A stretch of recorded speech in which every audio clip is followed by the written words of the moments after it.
आशा है कि आप लोग अच्छे से रह रहे होंगे और अपना तैयारी कर रहे होंगे। तो आज हम वाष्पीकरण के बारे में चर्चा करने वाले हैं।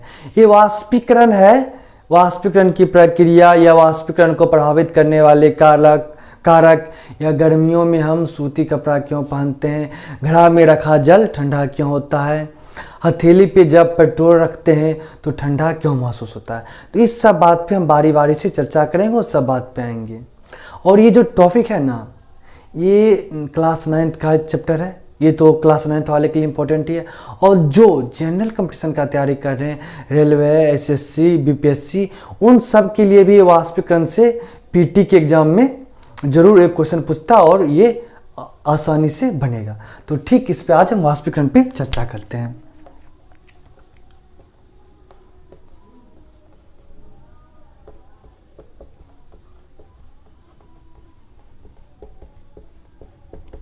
वाष्पीकरण, इवेपोरेशन। वाष्पीकरण को समझने से पहले हम क्वथनांक समझते हैं। क्वथनांक क्या है? जिस ताप पर कोई द्रव गैस अवस्था में बदल जाता है वह ताप क्या कहलाता है? क्वथनांक। मतलब कोई द्रव है और जिस ताप पे क्या होगा, वो गैस अवस्था में बदल जाए, वो पॉइंट क्या कहलाएगा? वह ताप कहलाएगा उस द्रव का क्वथनांक। एग्जाम्पल हम ले लेते हैं जैसे जल। ये तो सबको पता है कि जलवाष्प मतलब गैस अवस्था में कब बदलेगा? जलवाष्प ये गैस अवस्था में 100 डिग्री सेल्सियस पे बदलता है। मतलब जल 100 डिग्री सी पर गैस अवस्था में, द्रव से गैस अवस्था में बदल जाएगा। और इस बात से एक बात ये भी निकलता है कि जल जब तक द्रव अवस्था में है तब तक जल का तापमान 100 डिग्री सी से ज़्यादा नहीं बढ़ेगा। जब वो गैस अवस्था में आएगा जल, तभी उसका तापमान 100 डिग्री सी से बढ़ेगा। और जल 100 डिग्री सी पर ही जल द्रव अवस्था से गैस अवस्था में बदलता है। ठीक, तो ये बात क्वथनांक समझ में आ गया। मतलब अगर हम सिंपल ये बोलें कि अगर जल को गैस अवस्था में बदलना है तो जल के अणु को कितना तापमान चाहिए? 100 डिग्री सेल्सियस। अब हम समझते हैं वाष्पन क्या होता है। अब देखिए, वाष्पन को समझने के लिए छोटा सा एग्जांपल लेते हैं। अगर कड़ी धूप है, मतलब 40 डिग्री सी के आसपास तापमान है, कोई नॉर्मल दिन का, आप क्या कि एक कटोरा जल लिए और उसको बाहर रख दिए। आप क्या देखेंगे कि धीरे धीरे जो पहले शुरुआत में इतना पानी था वो धूप में रखने के बाद कुछ देर में घट गया। तो ये क्यों घटा? क्योंकि वहां पे, लेकिन ये तो सबको पता है कि जल को गैस अवस्था में या जलवाष्प में बदलने के लिए कितना तापमान चाहिए? 100 डिग्री सी चाहिए। और जबकि बाहर 40 डिग्री सेल्सियस है और ये गैस बन के उड़ रहा है। इसके पीछे क्या रीजन है, इसको हम समझते हैं। कि ये बात तो कंफर्म है कि जल गैस अवस्था में तभी बदलेगा जब उसका तापमान 100 डिग्री सेल्सियस होगा। अच्छा, ये बात बताइए, जब इसको धूप में छोड़ देंगे तो ऊपर से प्रकाश की किरण पड़ेगा तो धीरे धीरे जो ऊपर वाला अणु है जल का, उसका तापमान बढ़ेगा। पहले 40 डिग्री होगा, 50 डिग्री से होगा, धीरे धीरे बढ़ेगा। अब देखिए, अब हवा भी चल रही होगी। अगर हवा चलेगी तो घर्षण होगा। सिंपल सा बात, अगर आप दोनों हथेली को धीरे धीरे रगड़िए, अब थोड़ा सा स्पीड बढ़ाइए, रगड़िए और फील कीजिए, क्या हुआ? फील हुआ। अगर आप रगड़ रहे होंगे तो आपको पता चला होगा कि रगड़ने से हीट मतलब गर्मी मिल रही है। तो उसका हवा भी यहाँ तो चल रही है। और ये जल के अणु, जो जल का ऊपर वाला अणु है और ये हवा, ये सब टकराएगा, उससे भी हीट उत्पन्न होगा। और इस सब के कारण से क्या होगा? जिस अणु का तापमान 100 डिग्री सेल्सियस हो जाएगा वो गैस बन के उड़ जाएगा। देखिए, आसपास का तापमान 40 डिग्री सी है, लेकिन ऊपर का जल का तापमान धूप के कारण बढ़ रहा है और ऊपर का जल का क्या, हवा से टकरा रहा है। हवा से टकराया तो घर्षण हुआ, घर्षण से क्या हुआ? हीट प्रोड्यूस हुआ। उससे भी तापमान बढ़ेगा। और जिस जल का अणु का तापमान 100 डिग्री सेल्सियस होगा, क्या होगा? वो जल द्रव अवस्था से गैस अवस्था में बदल जाएगा। तो देखो, वाष्पन ये बात आशा है कि समझ गए होंगे। अब देखिए वाष्पन प्रक्रिया क्या है। वाष्पन प्रक्रिया है कि जल के क्वथनांक से, तो क्वथनांक से नीचे ताप पर या कमरे के ताप पर द्रव का गैसीय अवस्था में परिवर्तन, मतलब क्वथनांक के नीचे ताप पे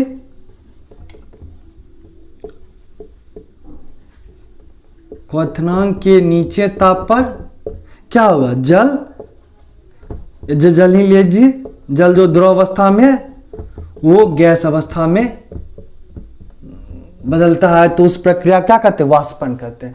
अगर एक्चुअली में देखा जाए तो जल का अणु गैस में तभी बदलेगा जब जिस जल का अणु का तापमान 100 डिग्री सी हो जाएगा। लेकिन अगर हम बाहर में छोड़ देते तो क्या होगा, देखिए आसपास का तापमान जो 40 डिग्री 45 डिग्री सेल्सियस रहेगा, लेकिन हवा के कारण या ऊपर से धूप आ रही है उस कारण जिस जल का अणु का तापमान 100 डिग्री सेल्सियस होगा वो गैस बन के उड़ जाएगा। तो यहाँ पे देखिए आसपास में क्या है, 40 डिग्री सेल्सियस है, ये कमरा का ताप हो गया 27 डिग्री सेल्सियस, लेकिन जो धूप है हवा के कारण क्या होता है, जल गैस अवस्था में परिवर्तन होने लगता है, तो उसी को वाष्पन कहते हैं। मतलब क्वथनांक के नीचे के ताप पे या कमरे के ताप पे जब कोई द्रव गैस अवस्था में बदलता है तो उस प्रक्रिया को वाष्पन कहते हैं या वाष्पीकरण की प्रक्रिया कहते हैं। आशा है कि वाष्पन समझ में क्लियर हो गया होगा। तो अब देखिए, अब वाष्पन समझ में आ गया है तो हम ये देखते हैं कि वाष्पीकरण को प्रभावित क्या क्या, कौन कौन कारक प्रभावित करते हैं।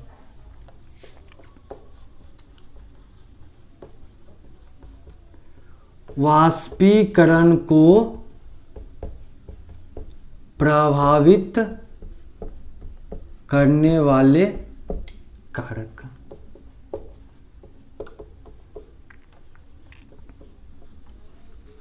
देखिए पहला हो गया तापमान। अब देखिए तापमान कैसे प्रभावित करेगा इस बात पे डिस्कस करते हैं। कुछ नहीं करना है, सिंपल सा बात क्या करना है, 2 कटोरा जल ले लेना है,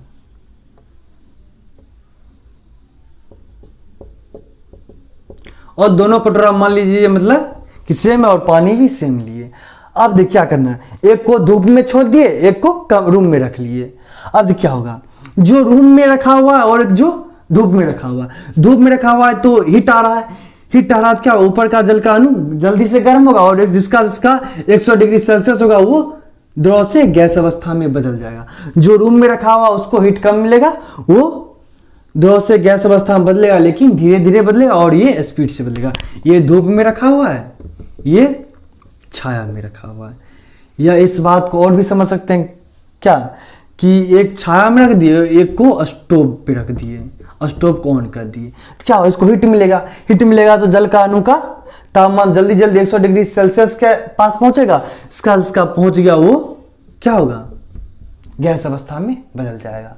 मतलब इस बात से क्या सीखे हम, कि जब तापमान बढ़ाते हैं तो वाष्पीकरण की प्रक्रिया तेज होती है। तो हम क्या बोलेंगे, तापमान के समानुपाती होता है वाष्पीकरण। इस स्टेटमेंट को आप ये समझिए कि तापमान बढ़ाएंगे तो वाष्पीकरण की प्रक्रिया बढ़ेगी और तापमान घटाएंगे तो वाष्पीकरण की प्रक्रिया घटेगी। दूसरा ले लिए सतह का क्षेत्रफल। देखिए फिर करना है, देखिए 1 लीटर का 2 बर्तन ले लिए, एक देखिए 1 लीटर वाला एक ये बर्तन है और ये देखिए ये थोड़ा सा बड़ा वाला है। अब देखिए क्या होगा, अब इन दोनों को क्या करते हैं, धूप में छोड़ दिए, तो आप देखेंगे कि इस वाले बर्तन में जल्दी वाष्पीकरण होके और जल का मात्रा घट गया, इसमें धीरे धीरे हो रहा है और इसमें जल्दी हो रहा है। देखिए रीजन क्या है, यहाँ पे जो सतह है इस पे धूप पड़ेगा तो इस ऊपर वाले भाग पे पड़ेगा और यहाँ पे इतना वाले भाग पे पड़ेगा। अगर हवा भी टकराएगी तो ऊपर वाले इतना भाग टकराएगी, जबकि हवा यहाँ पे इतना वाले भाग पे टकराएगी। तो देखिए जल के अणु पे, किस जल के अणु पे ज्यादा ताप पड़ रहा है या हवा टकरा रही है, इस पे कम टकरा रही है। जिसमें जल्दी हवा टकराएगी तो ज्यादा हीट उत्पन्न होगा, अगर ज्यादा सरफेस में धूप पड़ेगा तो ज्यादा जल्दी से तापमान बढ़ेगा, तो क्या वाष्पीकरण की प्रक्रिया तेज होगी और इसमें वाष्पीकरण की प्रक्रिया धीमा होगा। मतलब हम क्या समझे, सतह का क्षेत्रफल बढ़ने पर वाष्पीकरण की प्रक्रिया तेज होगी।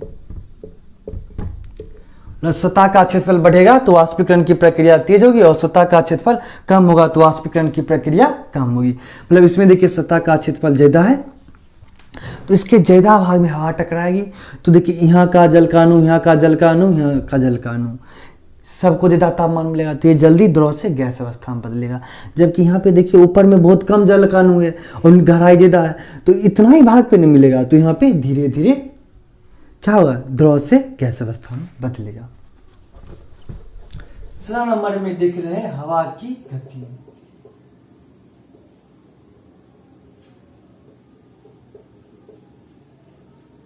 हवा की गति हम वही प्रयोग करेंगे। 2 कटोरा जल ले लिए, एक को करते हैं पंखा के नीचे छोड़ देते हैं, पंखा चला देना है। क्या करना है, पंखा चला देना है, और एक पंखा से दूर है। अब दोनों में हम ऑब्जर्व करते हैं, देखते हैं कि आखिर हो क्या रहा है। आप पंखा के नीचे वाला देखेंगे उसमें जल की मात्रा इसके बजाय तेजी से घट रही है, और जो पंखा से दूर है उसमें वाष्पीकरण की प्रक्रिया धीमा हो रहा है, या जल की मात्रा उतना ही थोड़ा घट रहा है, लेकिन इसमें थोड़ा ज्यादा घटा है। ऐसा क्यों होता है, इस बात को समझने के लिए आप एक छोटा सा प्रयोग कीजिए।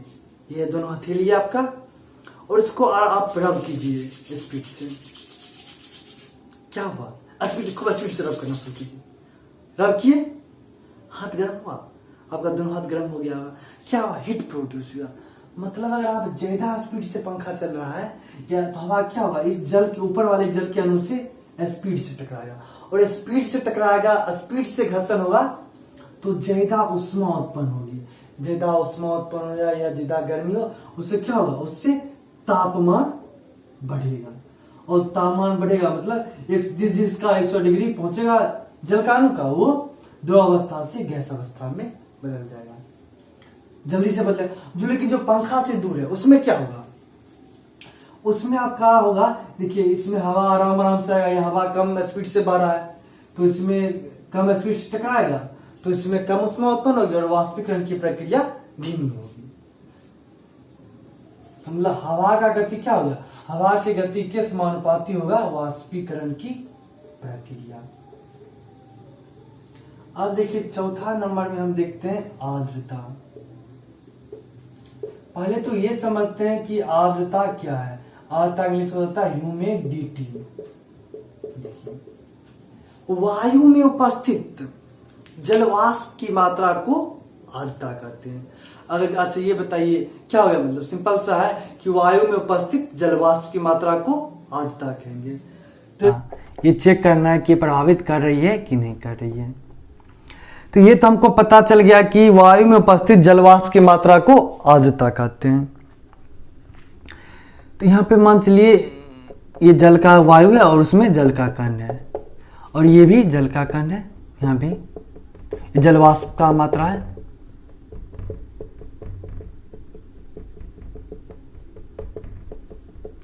अच्छा बताइए, जलवाष्प की मात्रा ज्यादा कहाँ है, यहाँ पे, और जलवाष्प की मात्रा कम है। मतलब यहाँ पे आर्द्रता ज्यादा हो गया और यहाँ पे आर्द्रता कम हो गया। क्यों, पहले आर्द्रता बोलते किसको है, वायु में उपस्थित जलवाष्प की मात्रा को।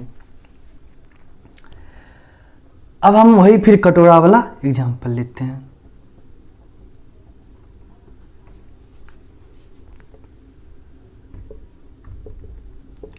और तापमान दोनों का, मतलब दोनों इसमें बराबर ही पानी है, और क्या किए, एक जहाँ पे आर्द्रता कम है और एक जगह आर्द्रता ज्यादा है। अब देखिए मतलब तापमान या और कंडीशन सब बराबर है। अब देखिए यहाँ पे आर्द्रता कम है, यहाँ पे जलवाष्प की जो मात्रा, जब द्रव जल यहाँ पे गैस अवस्था में बदलेगा तो यहाँ पे कोई उतना रोकने वाला नहीं, यहाँ पे जलवाष्प की मात्रा कम है तो यहाँ इसको आसानी से ऊपर आने देगा या वाष्पीकरण की प्रक्रिया होने देगा। अब यहाँ पे देखिए, यहाँ पे जलवाष्प की मात्रा बहुत ज्यादा है ऊपर में। अगर जलवाष्प की मात्रा अधिक है तो ठंडा का टाइम है, अगर ठंडा का टाइम है तो क्या होगा, यहाँ पे देखिए यहाँ पे जलवाष्प की बहुत ज्यादा मात्रा है तो यहाँ से जो जलवाष्प निकलेगा उसको निकलने नहीं दिया जाएगा। अगर सिंपल सा बात है कि अगर आपको खाना खा लिए हैं तो बगल में चाहे कितना भी अच्छा पकवान रखा हुआ, अगर आप पेटू नहीं है तो आप नहीं खाइएगा। तो यहाँ भी यही बात है, यहाँ जलवाष्प की अधिक मात्रा है, बहुत अधिक मात्रा है। तो इसमें क्या होगा, जलवाष्प जो ये जल है उसको जलवाष्प में बदलने के लिए उतना मौका नहीं मिलेगा, क्योंकि पहले से स्थिति ज़्यादा है। तो ये कहाँ, अगर एक ठंडा जलवाष्प का ज़्यादा मात्रा है तो ठंडा है तो क्या होगा, तो जलवाष्पन की प्रक्रिया धीमा हो जाएगा। मतलब क्या सीखे, जहाँ आर्द्रता ज़्यादा होगा वहाँ क्या होगा, वाष्पीकरण की प्रक्रिया कम होगी, और जहाँ आर्द्रता कम होगी वहाँ वाष्पीकरण की प्रक्रिया ज़्यादा होगी। तो मतलब यहाँ क्या, आर्द्रता is directly inversely proportional to वाष्पीकरण। तो क्या हो गया, मतलब जहाँ पे आर्द्रता ज़्यादा होगा वहाँ पे वाष्पीकरण कम होगी। अब देखिए यहाँ पे कुछ एग्जांपल लेते हैं। ये आप लोग सुने हो कि ठंडे के मौसम के बजाय गर्मी के मौसम में कपड़ा क्यों जल्दी सूख जाता है, भीगा कपड़ा जल्दी क्यों सूख जाता है। तो इसके पीछे सिंपल सा रीजन है कि गर्मी का मौसम है तो उस समय वायु में जलवाष्प की मात्रा कम होगी। अगर जलवाष्प की कम मात्रा होगी, जो कपड़ा है उससे आराम से क्या होगा, जल गैस अवस्था में बदलेगा और वहाँ कपड़ा जल्दी सूख जाएगा। लेकिन देखिए ठंडा के टाइम में क्या होता है, वायु में जलवाष्प की मात्रा ज़्यादा होती है। जलवाष्प की ज़्यादा मात्रा होने के कारण तापमान कम हो जाता है। तो यहाँ पे क्या होता है, जल जो कपड़ा में उपस्थित है उसको गैस में बदलने में ज़्यादा टाइम लगता है, इसलिए ठंडा के समय में कपड़ा लेट से सूखता है। अच्छा, और कुछ बात पे चर्चा करनी थी। हमको एक बात ये बताइए कि ये तो अच्छा ये बताइए कि पेट्रोल को कौन कौन छुए हैं, पेट्रोल को कौन कौन छुए हैं। तो हम जहाँ तक 11th वाले बच्चे को पढ़ा रहे थे तो उससे पूछे क्या कि बताओ कौन कौन पेट्रोल छुआ है। तो 11th वाला बच्चा बोला कि मतलब शायद 1-2 बच्चा बोला कि सर हम पेट्रोल छुए हैं।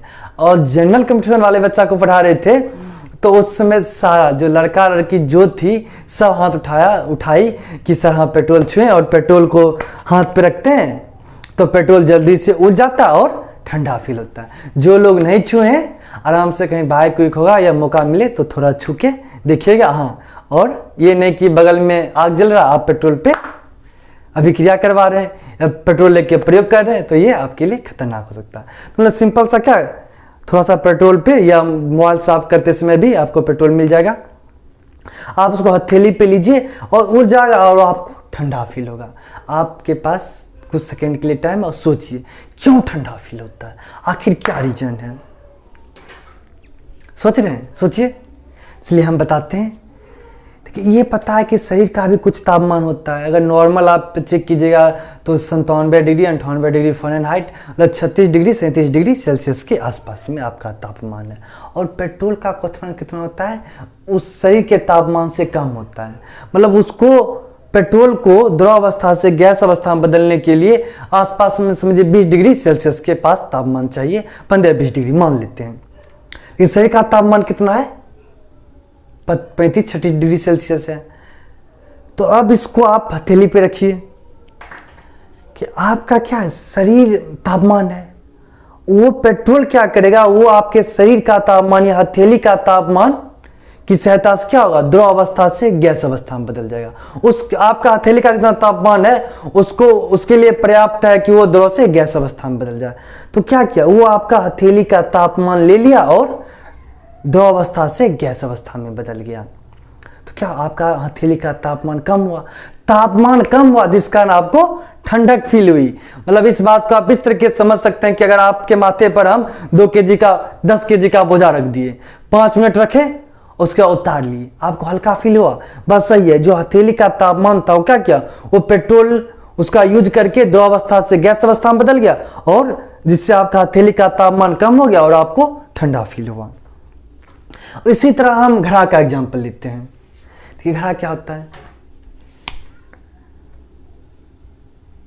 सॉरी ये देखिए घड़ा बना लिए, इसमें जल है, जल हो गया। अब क्या घड़ा में महीन छिद्र होता है, इससे यहाँ पे पानी आ जाएगा।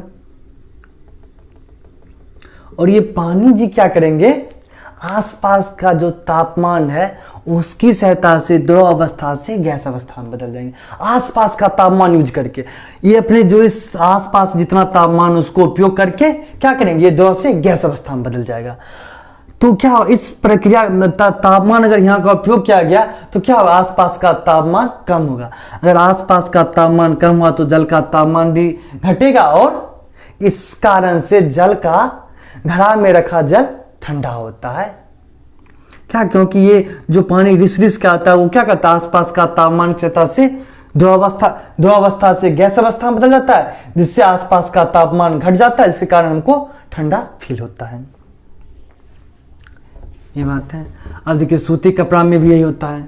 क्या होता है, गर्मी के टाइम में हम सूती कपड़ा पहनते हैं। सूती कपड़ा क्या होता है, अच्छा पसीना का या पानी का जल का अच्छा अवशोषक होता है।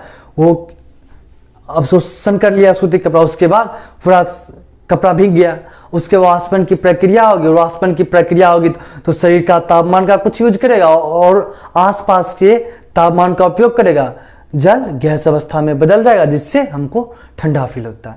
तो पहले तो पसीना निकला, पसीना क्या क्या सूती कपड़ा सूख लिया और वाष्पन की प्रक्रिया हुई तो हमें ठंडा महसूस हुआ। क्यों, क्योंकि कुछ शरीर का तापमान यूज किया गया और आसपास का तापमान यूज करके जल गैस अवस्था में बदल गया। तो जो ही तापमान कम हुआ तो हमें ठंडा फील होगा। और ये भी देखते हैं कि हम जब कपड़ा फैला के करते हैं, अगर कपड़ा गीला कपड़ा को फैला देते हैं तो क्या होता है, वो जल्दी सूख जाता है। क्यों, क्योंकि सतह का क्षेत्रफल बढ़ गया और जिस कारण से वाष्पीकरण की प्रक्रिया तेज हो जाती है और कपड़ा जल्दी सूख जाता है। अब हम देखिए क्वेश्चन किस तरह पूछेगा। 9th वाले में तो नॉर्मल लिखने के लिए दे देगा कि आप वाष्पीकरण को प्रभावित करने वाले कारक के बारे में बताइए, या उससे भी मतलब ये देगा कि घड़ा में रखा जल ठंडा क्यों होता है। अगर यही क्वेश्चन कंपटीशन में पूछे बीपीएससी, अगर एसएससी के लिए पूछेगा तो सिंपल सा एक क्वेश्चन देते हैं, दे दिया कि वाष्पन की प्रक्रिया को प्रभावित करती है। तो पहला दे देगा सतह का क्षेत्रफल प्रक्रिया को प्रभावित नहीं करती है।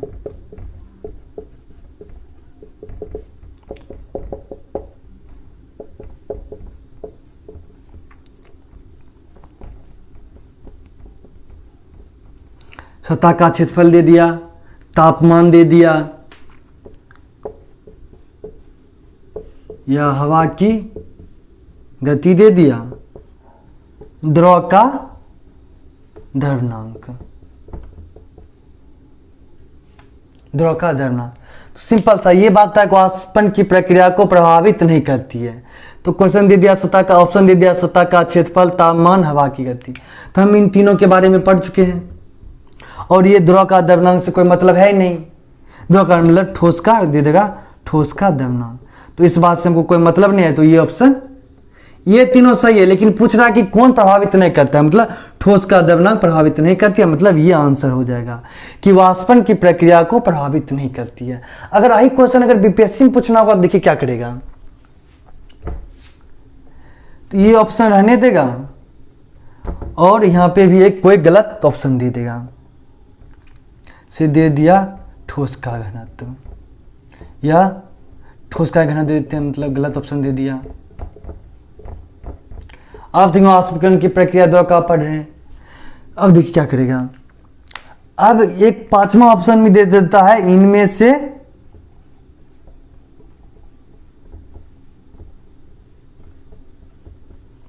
कोई नहीं या एक से अधिक।